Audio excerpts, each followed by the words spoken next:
네, 정치권 현안 짚어보겠습니다. 정호김 전 새누리당 의원, 조상우 민주당 법률 부위원장 나오셨습니다. 어서 오십시오.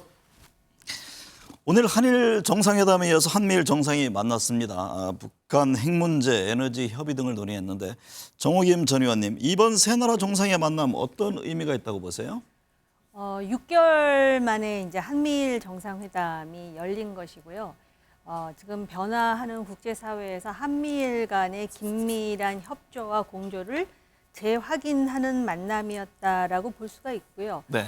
그다음에 바이든 대통령이 한일 두 정상을 지금 워싱턴 DC로 초청했다라는 거 아닙니까? 네. 그러니까 이 3자의 공조가 앞으로 계속해서 끈끈하게 이루어질 것이다라는 것을 우리가 확인할 수 있는 부분인데 이번에 정상회담을 2분 정도 했다고 그러는 것 같습니다. 그만큼 지금 조 바이든의 그 머리와 가슴이 지금 워싱턴 DC에 있는 게 아닌가. 지금 재정 적자 디폴트의 가능성으로 공화당과의 어떤 그 협상에 있어서 국내 정치적으로 굉장히 골몰해야 하는 상황이기 때문에 네. 마음은 다른 곳에 있었던 것이 아닌가 이런 생각이 들면서 어찌됐든 간에 6개월 전에 푸놈펜에서 확인했던 그 미사일 관련한 실시간 정보 공유 이것을 네. 다시 한번 재확인을 하고요. 그리고 이제 그 일본, 러시아의 도전에 맞서서 어떻게 하면 공급망을 재구축하느냐 뭐 이런 그 여러 가지 논의가 이루어진 것으로 지금 확인되고 있습니다. 네. 조상우 위원장님, 일본 히로시마에서 열리는 G7 정상회의. 네. 젤렌스키 우크라이나 대통령까지 합류해서 지금 러시아를 비판하고 중국의 위협적 행동에 반대한다 이런 내용의 공동 성명도 채택했습니다. 네.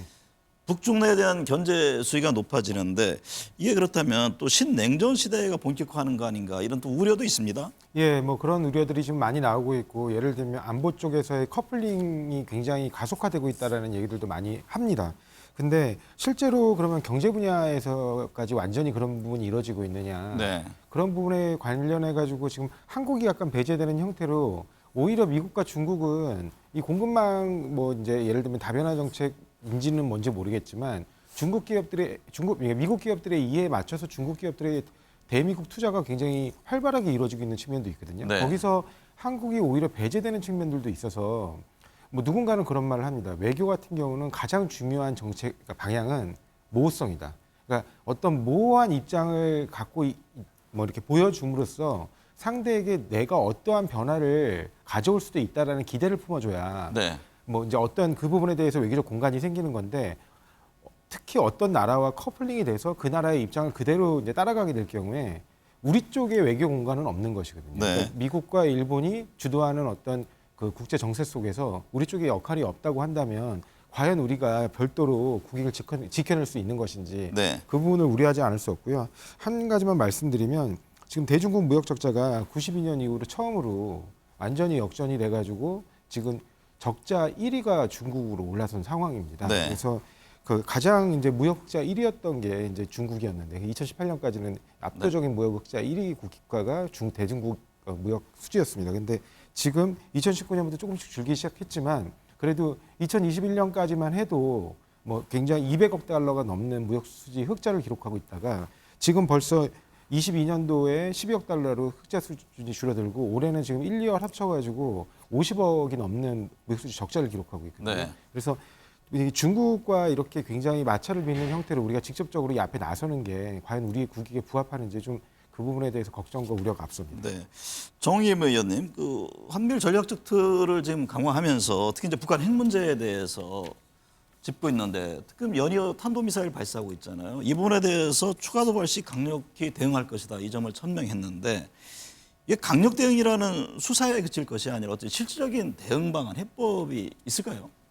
별로 없는 게 고민이겠죠. 네. 그러니까 이제 계속해서 미사일 도발이 이루어지면 규탄하고 제재하고 그 과정에서 이제 성명서를 발표하고 네. 이것이 이제 한국, 미국, 일본의 수준뿐만 아니라 이번에 이제 G7 정상들이 또 이 북한의 전례 없는 미사일 발사에 대해서 규탄을 했는데요. 네. 실질적으로 이제 그 북한의 어떤 구명복 역할을 하는 뭐 중국이 됐든 러시아를 언급하든 이 나라들이 어떻게 협조할 것인가의 문제는 여전히 상당한 그 숙제라고 생각을 합니다. 그렇기 네. 때문에 신냉전이라고는 하지만 신냉전이라는 게 이렇게 그 군사적으로 계속 무장을 하면서 실질적으로 전쟁이 일어나지 않는 상태가 신냉전이잖아요. 네. 근데 지금 우크라이나에서 아직까지 전쟁이 계속되고 진행 있고 중이죠. 또 대만과 관련해서 전쟁 발생에 대한 우려가 지금 올라오고 있는 상황이기 때문에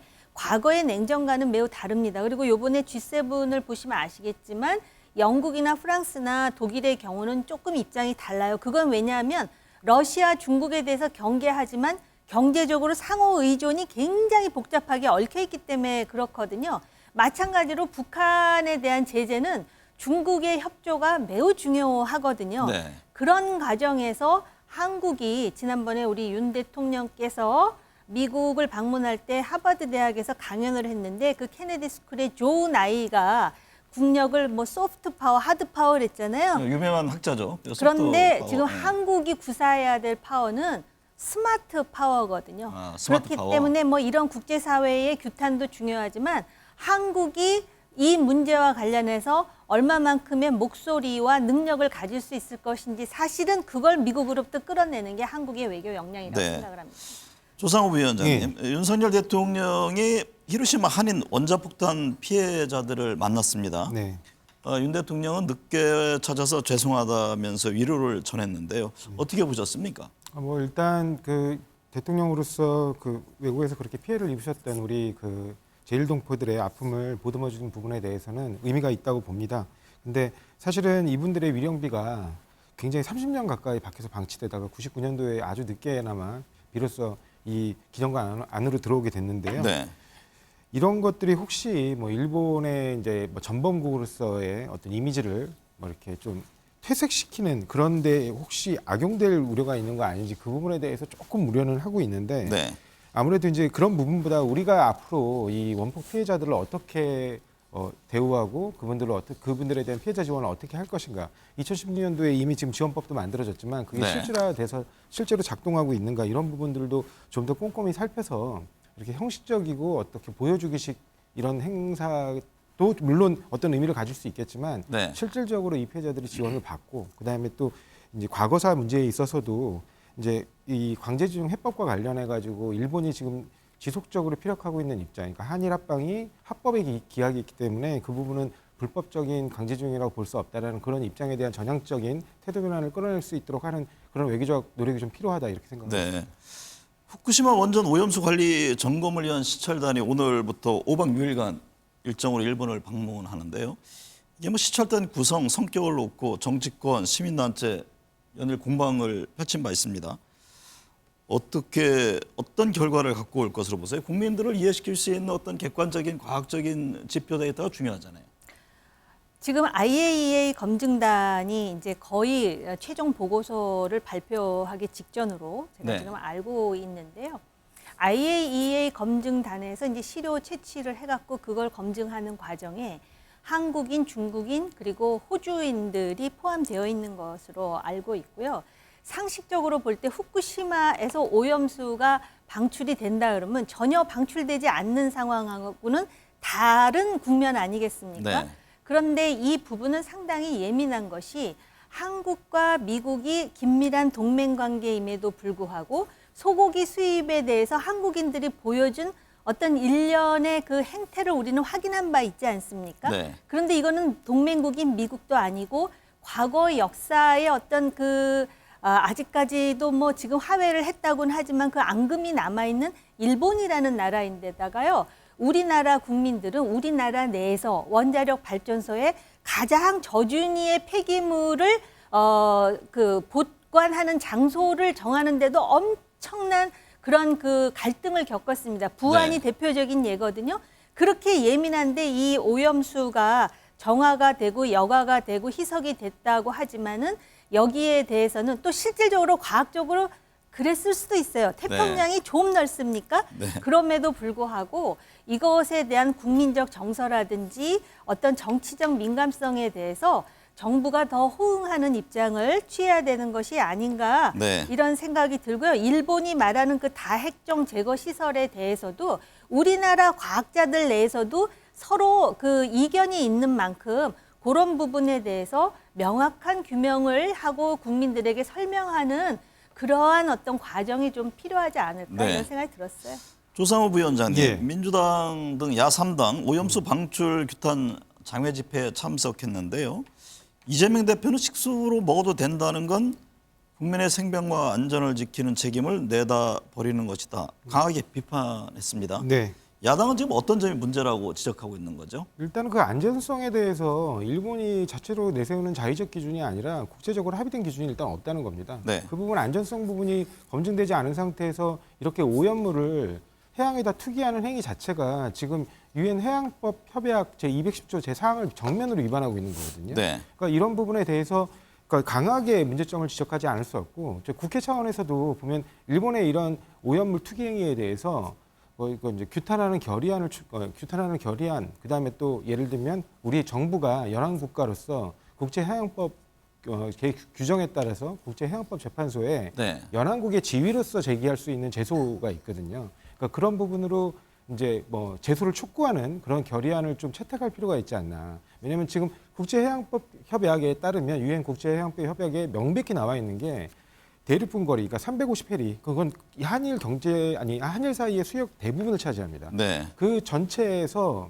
이 고의적인 그러니까 오염물을 투기하는 행위 자체를 연안국이 금지를 요구할 수 있는 권리를 부여하고 있거든요. 네. 그래서 그런 부분에 대해서 우리 국가가 국민의 안전과 우리 어업인들의 생업을 보호하기 위해서 필요 충분한 조치를 취해야 한다. 그렇게 네. 생각합니다.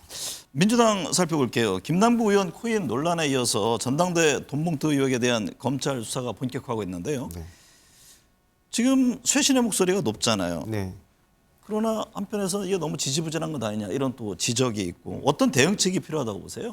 뭐 일단은 이제 윤리특위에다가 제소가 이루어졌기 때문에 네. 그 내부에 이제 전문가들을 구성된 윤리자문위가 있습니다. 그래서 윤리자문위에서 충분한 논의 끝에 어느 정도로 이 부분에 대해서 제재를 해야 될 것이냐 그 부분을 정할 수 있다고 봅니다. 근데 다만 이 부분에 대해서 아직 지금 수많은 정말 언론을 통해서 수많은 의혹적인 있었지만 사실로 밝혀진 건 아직 별로 없거든요. 그러니까 네. 물론 그 국회의원이 굉장히 고액의 약간 이렇게 투기성이 높은 가상자산 거래를 하는 행위가 과연 도덕적으로 타당하냐 그 부분에 대한 징계만을 검토하는 거라면 현 시점에서 굉장히 속도감 있게 진행될 수 있어요. 그렇지만 그 이후 그 외에도 지금 언론이 제기하고 있는 많은 의혹이나 특히 여당에서 야당을 바라보면서 제기하는 여러 가지 의혹들이 있거든요. 네. 그 의혹들은 저희 검찰 수사를 통해서 드러나지 않는 한 사실관계를 확인할 방법이 없습니다. 그래서 네. 그런 부분까지 아울러 충분히 드러난 다음에 외부로 드러난 다음에 그 부분까지 고려해서 징계 절차를 진행하는 게 맞는 것이지 뭐 이렇게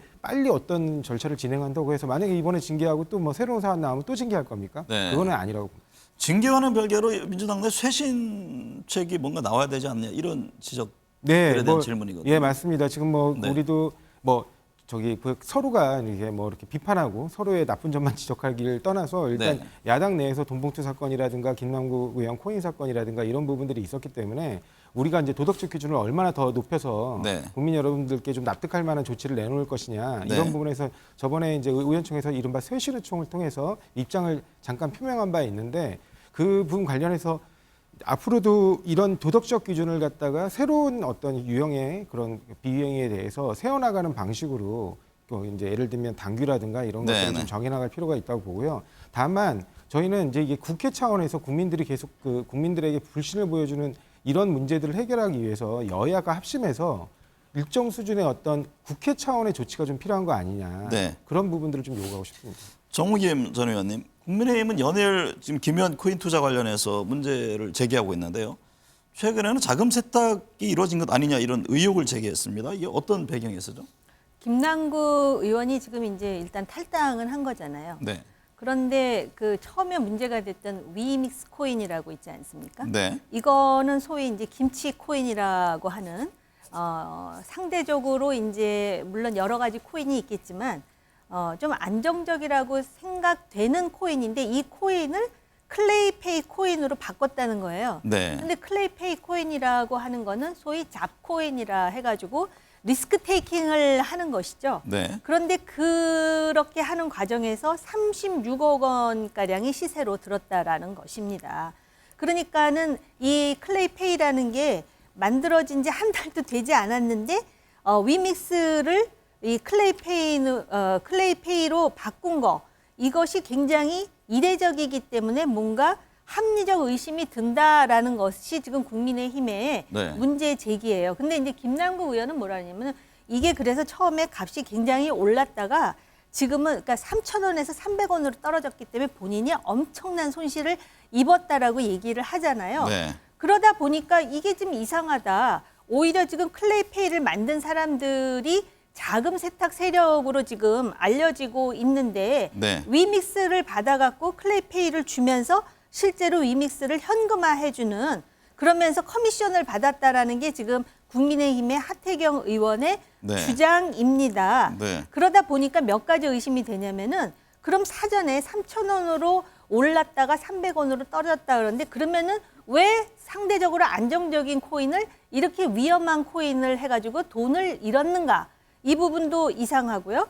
그다음에 자금 세탁과 관련해서 이런 얘기가 나오니까 국민의힘에서는 이 부분을 집중하는 것 같습니다. 그러다 보니까 처음에 그 코인을 바꿀 때 36억 원이라는 돈이 과연 김남국 의원의 돈인가? 그러니까 자금 출처는 무엇이며 혹시 사전에 정보가 있었던 것이 아닌가? 내부 정보를 말씀드리는 거예요. 네. 그러다 보니까 뭐 뇌물, 로비 뭐 여러 가지 의혹이 제기되는데 지금 말씀하셨다시피 네. 어느 것도 지금 확인된 바는 없습니다. 네. 그렇기 때문에 이러한 김남국과 관련한 이 의혹은 계속해서 앞으로도 논란이 공전될 개연성이 있습니다. 해당 의혹에 대해서 조상우 위원장은 어떤 입장이세요?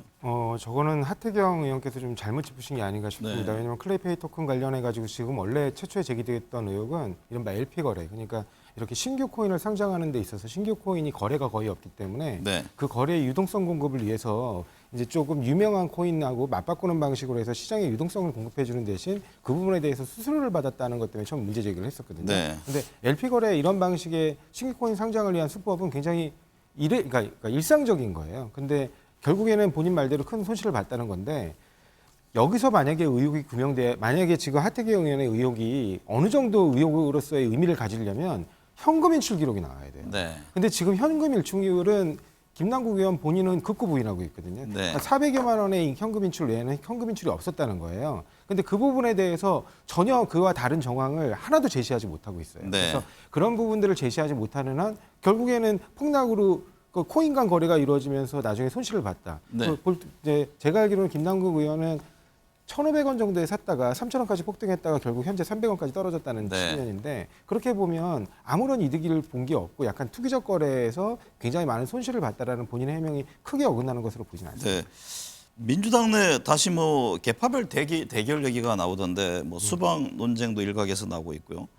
이재명 대표가 기자들 앞에서 수박을 먹은 것을 두고 뭐 해석들을 하는 것 같은데 네. 어떤 새로운 분화 움직임이라든가 뭐 아니면 몇 명 인사들의 뭐 낮은 목소리인지 네. 어떤 겁니까 상황은? 지금 앵커께서 말씀하셨지만 낮은 목소리라고 하시잖아요. 네. 그러니까 이게 뭐냐면 분당이 될 정도의 에너지라면 굉장히 크게 싸움이 벌어지고 누가 보더라도 이제 이 당에 같이 함께 가기는 어려운 상황이구나 이런 모습들이 나와야 되는데 아직 그런 상황은 아닌 것으로 보이고요. 그다음에 네. 지금 말씀하신 그 수박은 안산 죽산에 청년 농업인들 간담회 과정에서 그 수박 농사를 지었던 것들을 현장에서 이제 좀 시식을 한 그걸 좀 말씀하고 이렇게 하시는 네. 건데 그게 이제 일부 이제 좀 강성 지지층 사이에서 이런 걸로 또 다른 이슈를 끌어오고 그럼 그 부분에 이제 언론들이 좀 받고 이런 거에 불과한 것이지 아직 당 내부에서 뭐 이렇게 치열하게 굉장히 다툼이 생겨서 네. 도저히 함께 갈 수 없다 이런 기류는 보이지 않습니다. 네. 국민의힘 이야기 해보겠습니다. 정우김 전 의원님. 당원권 1년 정지라는 징계를 받은 김재원 최고위원이 사퇴 의사가 없음을 분명히 했습니다. 국민의힘에서는 난감할 것 같아요. 이거 어떻게 되는 겁니까? 네, 그리고 자신이 당의 전략과 미래와 관련해서 계속해서 목소리를 내겠다. 네. 이렇게 하다 보니까 뭐 당에서 굉장히 당혹스러워한다라고 하는데요.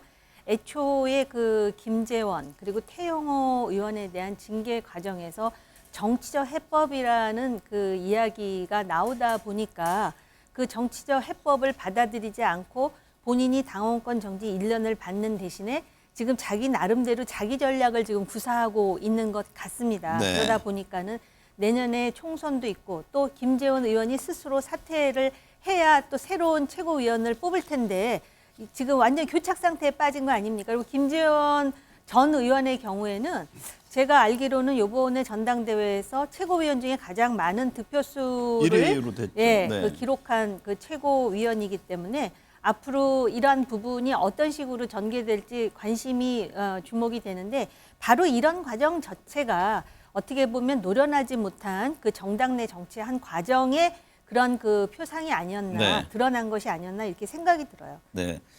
조상우 위원장님, 예. 국회 정무위 소속 민주당 박용진 의원이요. 박민식 국가보훈부 장관 후보자가 국회 법사위원이면서 소송 대리인의 이름을 올린 점을 지적했는데 네. 박 후보자는 단순 착오다 이런 입장이고요. 네. 이게 어떤 내용입니까? 이게 지금 박 후보자가 법사위원 시절에 소속된 법무법인의 그 소속 변호사로서 조직폭력배 폭력사건 등 16건 사건을 수임해서 거기 판결문에 이름을 올렸다는 거예요. 네. 근데 이게 단순 착오다? 저도 변호사지만 이거는 조금 이해가 안 돼요. 왜냐하면 실제로 저희가 선임계를 그냥 내는 경우는 왕왕 있습니다. 실제 사건을 진행하지 않다 하더라도 법무법인 이제 어떤 사건에 혹시라도 잠깐이라도 대리를 맡을 수 있을지 모르기 때문에 이름을 올리는 경우는 왕왕 있는데 네. 판결문에 이름이 올라가는 경우는 법정에 출석한 걸 전제로 하는 거예요. 네. 그러니까 우리가 선임계를 낼 때 그 안에 이름이 들어있는 변호사들이 전부 다 판결문에 이름이 올라가는 게 아니고요. 실제로 판결문에 이제 그 변호인으로 표시되려면 네. 실제로 법정에서 변론을 진행한 변호사만 기재가 됩니다. 네. 그래서 지금 이렇게 행정상 착오다 그러면 법원이 착오했다는 것인지 저는 그게 좀 솔직히 납득이 가지 않습니다. 네. 이 부분은 반드시 확인이 필요하고요. 만약에 이 부분이 만약 이렇게 이중서행한 게 맞다고 하면 국회법 위반이기도 하고 겸직금지. 그다음에 또 변호사법에서도 변호사법 38조에서 겸직을 금지하고 있거든요. 네. 그러니까 그런 부분들이 전부 위반이 되기 때문에 이 부분은 좀 반드시 확인을 거쳐야 되는 부분이 아닌가 생각합니다. 박 후보 측은 단순한 행정착오다 이렇게 해명을 했는데 그러면 이게 청문회에서 다시 불거질 가능성이 있나요? 네. 그러니까 국가보훈처가 이제 국가보훈부가 되면서 차관급이 아니라 이제 장관이 되는 거잖아요. 그렇죠. 청문회를 그렇기 해야 때문에 되죠. 청문회라는 과정을 거쳐야 되는 것이고 이것이 행정착오라고 해명을 했기 때문에 오히려 박민식 국가보훈부 장관 후보자가 청문회 있기 전에 미리 이런 부분에 대해서 명쾌하게 그 해명을 함으로써 빨리 털어내는 것이 후에 청문회에서도 훨씬 유리한 위치를 점하는 것이다 네. 이렇게 생각이 듭니다. 내년 총선이 다가오면서요. 여야 차기 주자에 대한 관심이 높아지고 있는데 여당은 윤석열 대통령의 복심인 한동훈, 야당에서는 다크호스 김동연이 눈에 뜬다. 뭐 최근에 이런 분석들이 나옵니다. 조상우 부위원장님, 이게 뭐 새로운 향후 구도가 될 수 있습니까?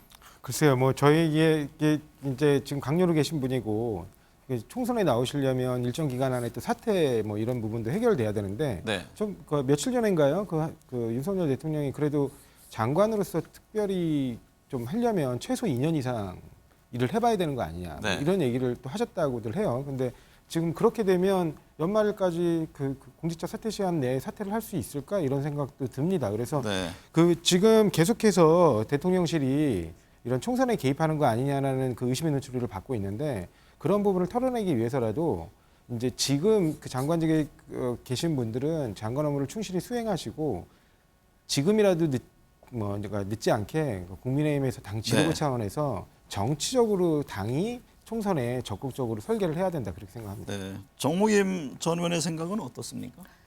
이 지금 현 시점에서 차기 대선 주자로서 한동훈, 김동연 뜬다 이거는요 무슨 그 범부 필부들이 하는 얘기가 아니고 정치 좀 안다는 사람들 입에서 얘기가 나온 거잖아요. 지금 네. 현 시점에서 그렇게 나올 수 있다고 봅니다. 네. 그래서 그리고 또 그럴 듯해요.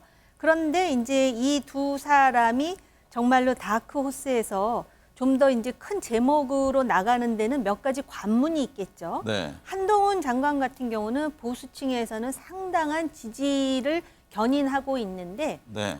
사실 그 보수뿐만이 아니라 중도층에게도 이 사람이 샤프할 뿐만 아니라 그런 어떤 이념에 있어서 아주 유연하다라는 그런 인식을 받을 수 있는 그런 그 숙제가 남아 있고요. 네. 김동연 경기도지사가 이렇게 뜨는 것에 대해서 가장 불편해할 사람이 이재명 대표가 아닐까라는 생각이 들면서 바로 김동연 지사는 여러 가지로 합리적이라는 생각을 중도층에서도 할 거예요. 네. 그러려면은 그 당내 아까 우리 수박, 뭐 개딸 뭐 이런 얘기 좀 잠깐 하고 넘어갔는데 네.